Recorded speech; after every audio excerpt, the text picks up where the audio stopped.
अगर आप stock market में इन्वेस्टमेंट करते हैं, म्यूचुअल फंड्स में इन्वेस्टमेंट करते हैं, गोल्ड में इन्वेस्टमेंट करते हैं, रियल एस्टेट में इन्वेस्टमेंट करते हैं, या आपने कॉमर्स बैकग्राउंड से स्टडी करी है या किसी और बैकग्राउंड से आपने स्टडी करी है, तो आपने एक वर्ड जरूर सुना होगा, वो है लिक्विडिटी। लिक्विडिटी क्या होता है, आज हम इस वीडियो के अंदर बात करने वाले हैं पूरे डिटेल में कि लिक्विडिटी कैसे काम करता है, लिक्विडिटी क्या होता है और लिक्विडिटी की इंपॉर्टेंस क्यों इतनी ज्यादा है अगर आप स्टॉक मार्केट में इन्वेस्टमेंट करते हैं या किसी भी अदर फील्ड्स में इन्वेस्टमेंट करते हैं। तो हम बहुत ही बेसिक से समझेंगे लिक्विडिटी के बारे में और मैं टोटल 7 क्वेश्चन लूंगा और 7 क्वेश्चन में आपको पूरे डिटेल में मैं समझा दूंगा लिक्विडिटी के बारे में। और मेरी आपसे एक रिक्वेस्ट भी रहेगी, अगर आपने वीडियो अभी तक देखा है तो वीडियो आप एंड तक जरूर देखिए, क्योंकि आप अगर वीडियो को बीच में स्किप करेंगे तो उससे ना आपका बेनिफिट है ना हमारा बेनिफिट है, क्योंकि हमने जो एफर्ट दिए हैं वो आपके लिए ही दिए हैं, पूरी डिटेल में जो हमने रिसर्च करी है वो आपके लिए ही करी है। तो आपसे ये सिंपल सी एक रिक्वेस्ट है, अगर आपने अभी तक वीडियो देखा है तो आप वीडियो को एंड तक जरूर देखिए। So hello friends, my name is Vishal, this is my YouTube channel the unity creators. Here we learn about basic education, business or personal finance content. So let's get started. तो जब हम liquidity का नाम सुनते हैं तो हमारे दिमाग में एक क्वेश्चन सबसे पहले आता है कि लिक्विडिटी होता क्या है। देखिए, इसका हम डायरेक्ट डेफिनेशन ना देख के पहले हम एग्जांपल से समझते हैं कि लिक्विडिटी क्या होता है। इसके लिए जब मैं 100 साल पहले जाऊं, जब हमारे पास करेंसी नहीं हुआ करती थी, तब हमारे पास क्या सिस्टम चलता था, बार्टर सिस्टम चलता था। अगर आपको गेहूं चाहिए और सामने वाले पर्सन के पास गेहूं है और सामने वाले पर्सन को चावल चाहिए और आपके पास चावल है, तो वो दोनों एक दूसरे से एक्सचेंज कर लेते थे।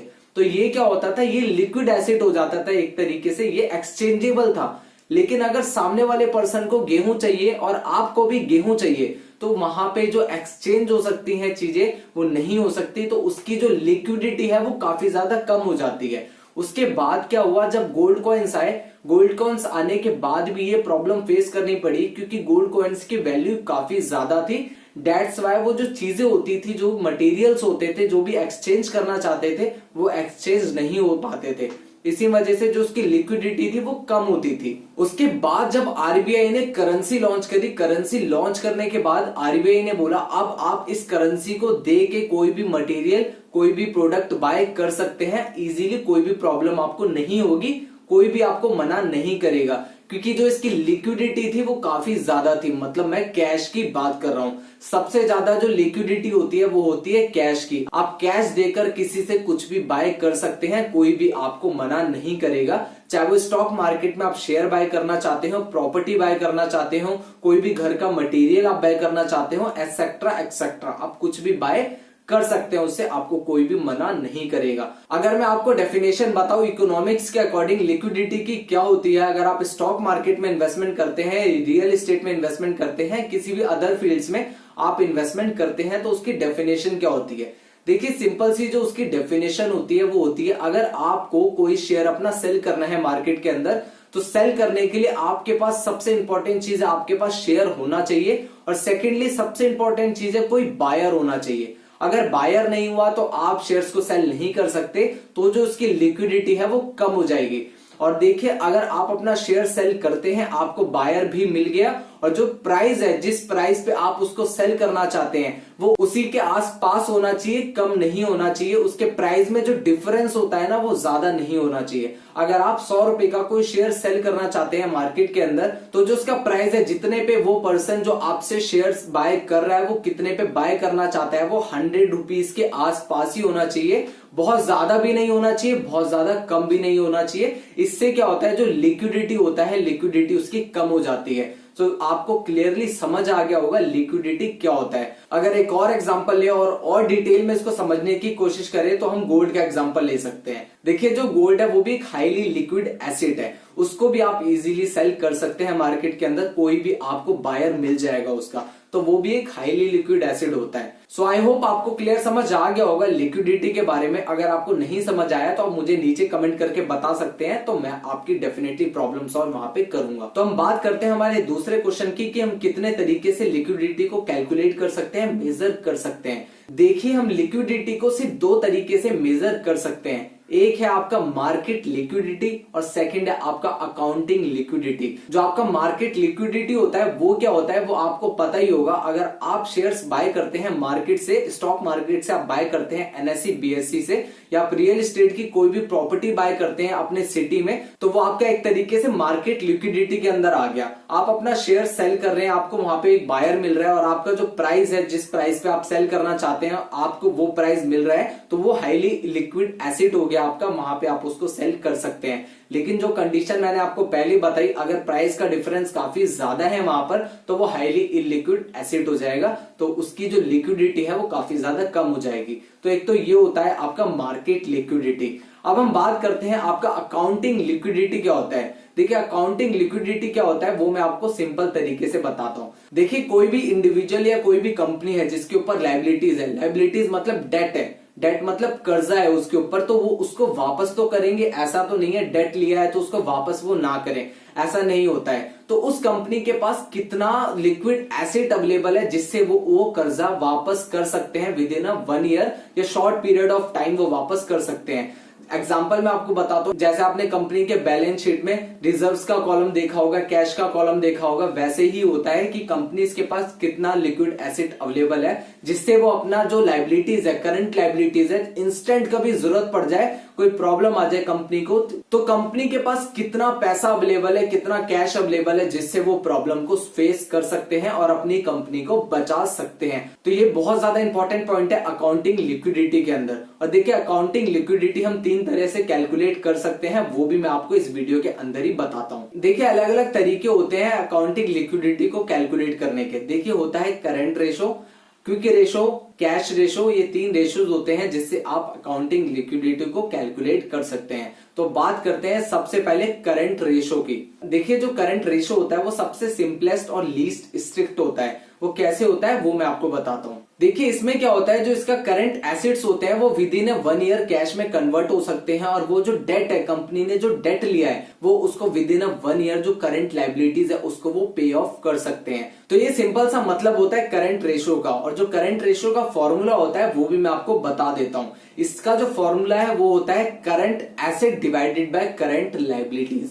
सबसे सिंपल फॉर्मूला इसी का होता है करंट रेशो का। अब हम बात करते हैं क्विक रेशो की। जो क्विक रेशो होता है वो करंट रेशो से थोड़ा ज्यादा स्ट्रिक्ट होता है। इसमें जो करंट एसेट्स होते हैं कंपनी के या किसी भी इंडिविजुअल के, उसमें से हम इन्वेंट्रीज को बाहर निकाल देते हैं और करंट अदर एसेट्स को भी बाहर निकाल देते हैं। और जो हम इसमें ऐड करते हैं वो कैश को ऐड करते हैं, कैश इक्विवेलेंट्स को ऐड करते हैं, अकाउंट रिसीवेबल, ऐसी ऐसी चीजें हम इसमें ऐड करते हैं, और इन्वेंट्रीज और अदर एसेट्स को हम इसमें से बाहर निकाल देते हैं। तब हम इसको डिवाइड करते हैं करंट लायबिलिटीज से। तो जो इसमें से आंसर निकल के आता है, मतलब जो करंट एसेट निकल के आता है, उससे पता चलता है कि कंपनी के पास कितना लिक्विडिटी अवेलेबल है, कंपनी अपने बुरे समय में कितना अमाउंट पे कर सकती है जिससे उन्होंने डेट लिया है। और जो इसका फॉर्मूला होता है वो क्या होता है वो भी मैं आपको बता देता हूं। इसका फॉर्मूला होता है cash and cash equivalent plus short term investment plus account receivable divided by current liabilities. तो ये सिंपल सा फॉर्मूला है क्विक रेशो का। अगर आप इसके एग्जांपल्स भी चाहते हैं तो आप मुझे नीचे कमेंट करके बता दीजिएगा, मैं इसके ऊपर भी प्रॉपर वीडियो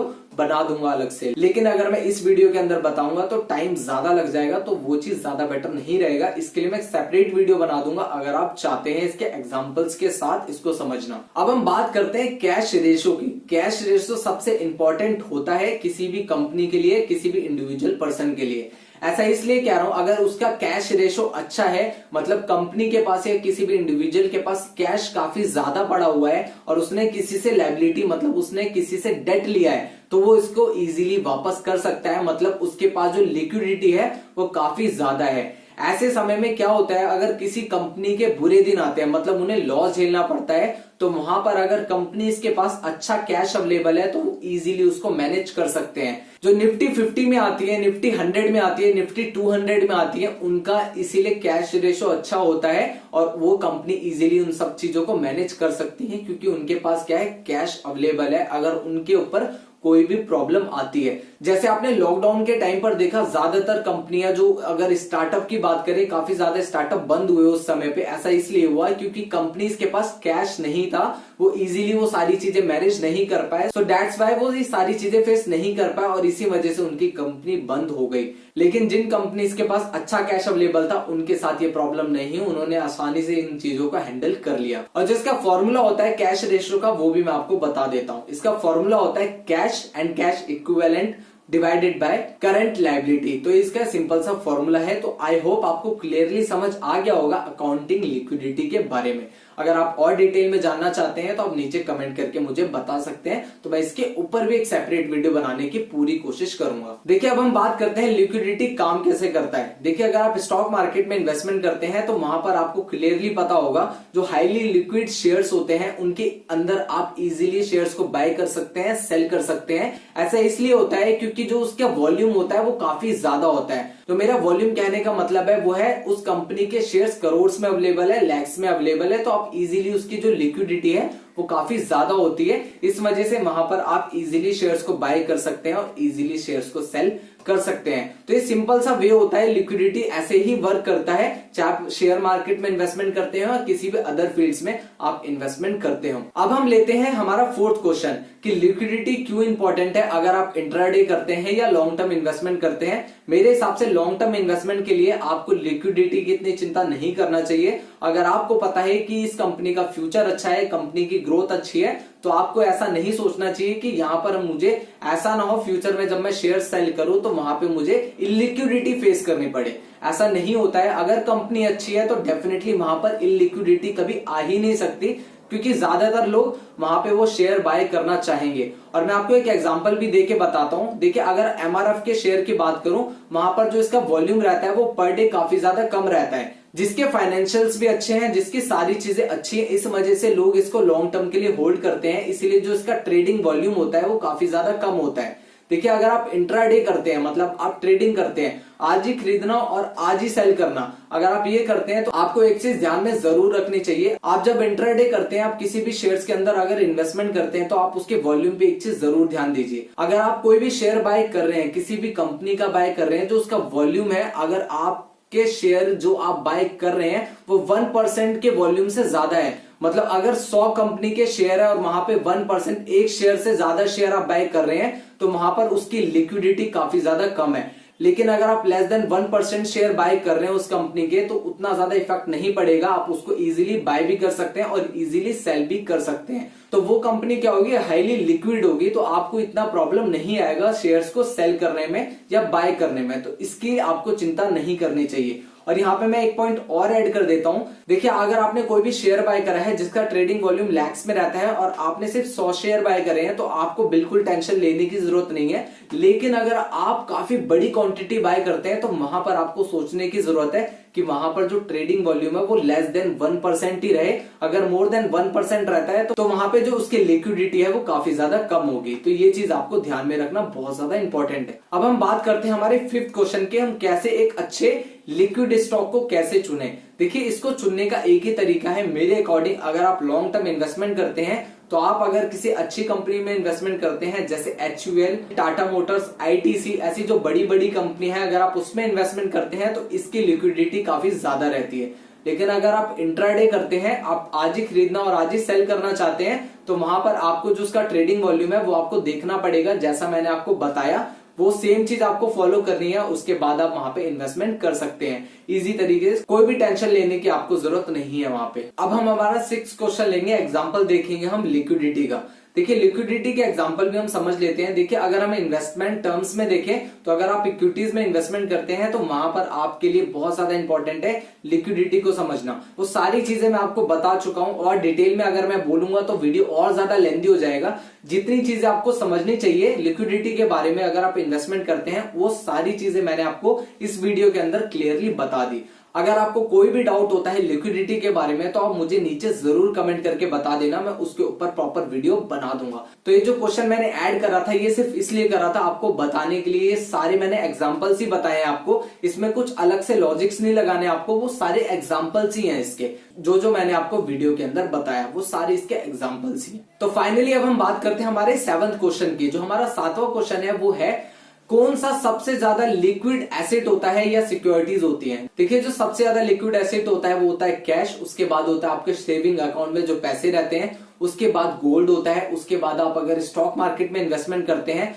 तो आपके स्टॉक्स हो गए, उसके बाद आपका रियल एस्टेट आ गया, बॉन्ड्स आ गए, ऐसे लाइन बाय लाइन ऐसी चीजें आती जाती हैं। ऐसे आप और जिन इन्वेस्टमेंट्स पे अपना पैसा इन्वेस्ट करते हैं और आप विद इन 1 मंथ वहां से अपना पैसा विड्रॉ कर सकते हैं या 10 दिन के अंदर अपना पैसा विड्रॉ कर सकते हैं, तो वो आपके लिए एक हाईली लिक्विड एसेट हो सकता है। लेकिन अगर आप कहीं पे अपना पैसा इन्वेस्ट करते हैं जैसे कि बॉन्ड्स में क्या होता है, बॉन्ड्स में आपकी एक लिमिटेशन होती है, 2 साल 5 साल तक आपको होल्ड करना पड़ता है बॉन्ड, तब तक आप उसको सेल नहीं कर सकते, तो वो आपके लिए एक हाईली इलिक्विड एसेट हो गया। लेकिन अभी क्या होता है, अभी आप इजीली बॉन्ड को भी सेल कर सकते हैं क्योंकि इसकी भी एक अपनी मार्केट बन चुकी है, वहां पर भी इसके लिए बायर अवेलेबल है और सेलर भी अवेलेबल है, तो इसकी भी अब लिक्विडिटी है धीरे धीरे बढ़ती जा रही है। तो आपको आई होप ये सातों क्वेश्चन पूरे क्लियर तरीके से समझ आ गए होंगे। लिक्विडिटी क्या होता है, लिक्विडिटी कैसे काम करता है, कितने तरीके से हम लिक्विडिटी को मेजर कर सकते हैं और लिक्विडिटी क्यों इंपॉर्टेंट है अगर आप स्टॉक मार्केट में इन्वेस्टमेंट करते हैं या इंट्राडे करते हैं। तो ये सारे पॉइंट्स आपको क्लियरली समझ आ गए होंगे। और अगर आपको इस वीडियो के अंदर वैल्यू लगी हो, अगर आपको इस वीडियो के अंदर थोड़ा बहुत क्लियर समझ आया हो लिक्विडिटी के बारे में, तो आप वीडियो को लाइक जरूर कर देना और चैनल को सब्सक्राइब जरूर कर देना, क्योंकि आप अगर लाइक नहीं करेंगे, सब्सक्राइब नहीं करेंगे तो हमें मोटिवेशन नहीं मिलेगा ऐसी और भी एजुकेशनल वीडियो बनाने का। और वीडियो को आप शेयर जरूर करें उन लोगों के साथ जिनको आपको लगता हो कि इनको भी इस चीज की नॉलेज होना बहुत ज्यादा इंपॉर्टेंट है, या ये पर्सन भी स्टॉक मार्केट में इन्वेस्टमेंट करता है, रियल एस्टेट में इन्वेस्टमेंट करता है या अपनी इन्वेस्टिंग की जर्नी स्टार्ट करने वाला है, तो वहां पर आप उनको ये वीडियो शेयर कर सकते हैं। सो मैं आपको मिलता हूं नेक्स्ट वीडियो के अंदर। सो तब तक सीखते रहिए, सिखाते रहिए, आगे बढ़ते रहिए, क्योंकि जब तक सीखेगा इंडिया तब तक जीतेगा India. So thank you so much for watching. जय हिंद, वंदे मातरम, भारत माता की जय।